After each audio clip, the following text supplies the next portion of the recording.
Hello guys, welcome to my physical classes में आपका बहुत बहुत स्वागत है। आज हम आपको डोपिंग के बारे में अध्ययन कराएंगे। पहले हम डोपिंग को समझेंगे। डोपिंग किसे कहते हैं? एथलीटों द्वारा प्रदर्शन को बढ़ाने के लिए डोपिंग का इस्तेमाल होता है, जिसका प्रयोग वह अपने प्रतियोगिता पर लाभ या फायदा उठाने के लिए करते हैं।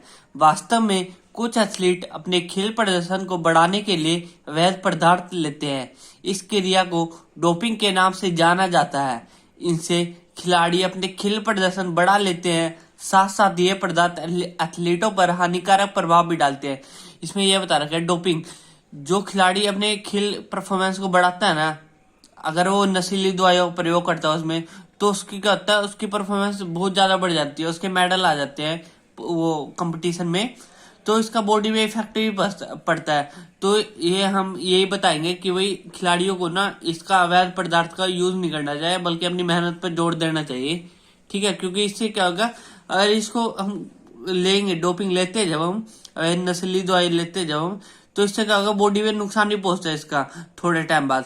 अब डोपिंग के प्रकार, यह दो प्रकार के होते हैं। पहला, प्रदर्शन को बढ़ाने वाले पदार्थ। दूसरा, शारीरिक विधियां। पहला, प्रदर्शन को बढ़ाने वाले पदार्थ कौन कौन से हैं? उत्तेजक।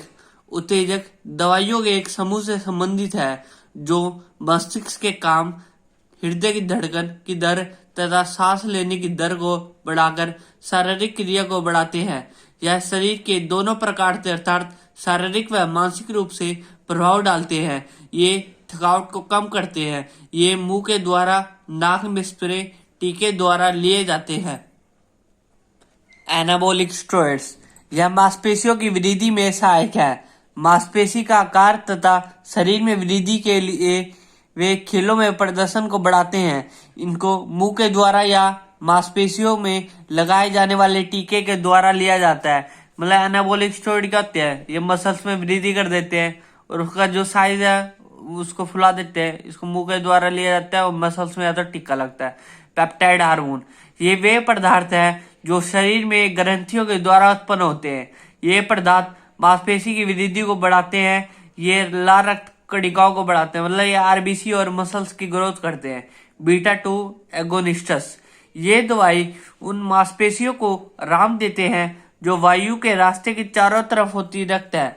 वास्तव में यह दवाई अधिक मात्रा में ऑक्सीजन को रक्त तक पहुंचाती है। यह दवाई खेल प्रतियोगिता में इच्छा शक्ति को पैदा करती है। मतलब बीटा 2 एगोनिस्ट से क्या क्या फायदा होता है खिलाड़ी को अगर वो लगाए तो इसको, वो क्या होगा, जो खून है ना, वो ऑक्सीजन होती है जो हमारी, उसको पूरा ब्लड तक पहुंचाएगी। एक तो ये फायदा होता है और दूसरा इच्छा शक्ति को बढ़ाता है।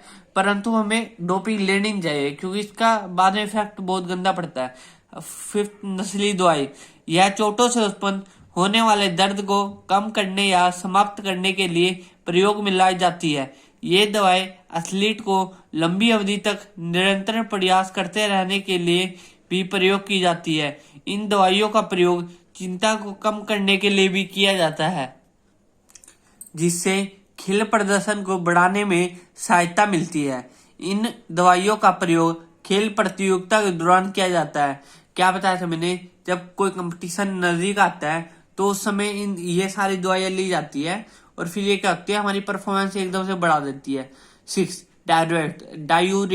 डायूटिक्स, यह खेल प्रदर्शन को बढ़ावा ना देने वाले दवाई होती है, परंतु खेलों के क्षेत्र में इसका प्रयोग शरीर में तरल पदार्थ को की मात्रा को, विशेष रूप से जल की मात्रा को कम करने के लिए किया जाता है। इसका प्रयोग भार को तुरंत कम करने के लिए भी किया जाता है। इसका प्रयोग वेटलिफ्टिंग, कुश्ती, मुक्केबाजी के खिलाड़ियों द्वारा किया जाता है। यह दवाई एंटी डोपिंग टेस्ट से बच निकलने के प्रयोग में लाई जाती है। डायूरेटिक्स क्या आती है? ये वो दवाई है जो परफॉर्मेंस नहीं बढ़ाएगी, परंतु क्या हो गया, हमारे बॉडी वेट जो होता है ना उसको कम कर देती है। बॉडी वेट कम कैसे होगा? लिक्विड निकाल देती है बॉडी में से। ठीक है, और इसको कौन कौन से बच्चे यूज करते हैं, कौन कौन से गेम के बच्चे यूज करेंगे जिसमें वेट चेक होता है, जैसे वेट लिफ्टिंग होगी, कुश्ती होगी, मुक्केबाजी होगी, इनमें वेट चेक होते हैं ना, तो इसका वो खिलाड़ी यूज करते हैं इनका। फिर 7 है ग्लूकोकोर्टिकोस्टेरॉइड्स, ये दवाई दर्द और थकावट को छुटकारा प्रदान करती है। इन दवाइयों से दर्द को सहन करने की शक्ति में वृद्धि होती है।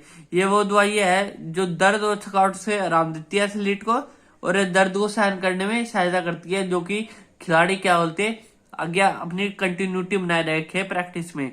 अब शारीरिक विद्या कौन कौन सी है? अभी तो ये तो थी प्रदर्शन को बढ़ाने वाली विद्या, अब हम पढ़ेंगे शारीरिक विद्या। इसके अंतर्गत ब्लड डोपिंग और जीन डोपिंग आते हैं। पहले हम पढ़ेंगे ब्लड डोपिंग के बारे में। खेल प्रतियोगिता से कुछ हफ्ते पहले एथलीट के रक्त की 2 यूनिट को ले लिया जाता है। उसके बाद रक्त को खेल प्रतियोगिता से 1 या 2 दिन पहले तक रक्त को बर्फ में जमाकर सुरक्षित रखा जाता है। फिर उसे एथलीट के शरीर में चढ़ा दिया जाता है। इसे हीमोलोगस ब्लड डोपिंग के नाम से जाना जाता है। हीमोलोगस ब्लड डोपिंग में दूसरे व्यक्ति के शरीर से ताजा रक्त लिया जाता है तथा एथलीट के शरीर में सीधा ही रक्त चढ़ा दिया जाता है। इस प्रकार मसल्स की सहन क्षमता बढ़ जाती है, तो अंत में खेल प्रदर्शन अच्छा रहा होता है। मतलब ब्लड डोपिंग में हमें क्या बताया गया है, जो जैसे मान लो एक बंदे का खून ले लिया, उसको बर्फ में रख देते हैं, ठीक है। बर्फ में रख के जब वो कंपटीशन आता है, गेम आते हैं, उसके 1-2 दिन पहले जो है ना उसी व्यक्ति को चढ़ा दिया जाता है। इससे क्या होगा, मसल्स की सहन क्षमता बढ़ जाती है और परफॉर्मेंस बढ़ी आती है। अगली है जीन डोपिंग। जीन डोपिंग खेल प्रदर्शन को बढ़ाने के लिए जीन्स का जोड़ तोड़ या तिड़कन है। जीन डोपिंग जीन थेरेपी के सिद्धांत पर आधारित है। जीन डोपिंग की प्रक्रिया भविष्य में एथलीट द्वारा प्रयोग की जा सकती है। यह मांसपेशी, कंडराव या लिगामेंट आदि की चोटों की मरम्मत भी तेजी से करती है। बच्चों, जो आज हमने अध्ययन करा है डोपिंग के बारे में, उसको नोट कर लेना। Thank you for watching my video.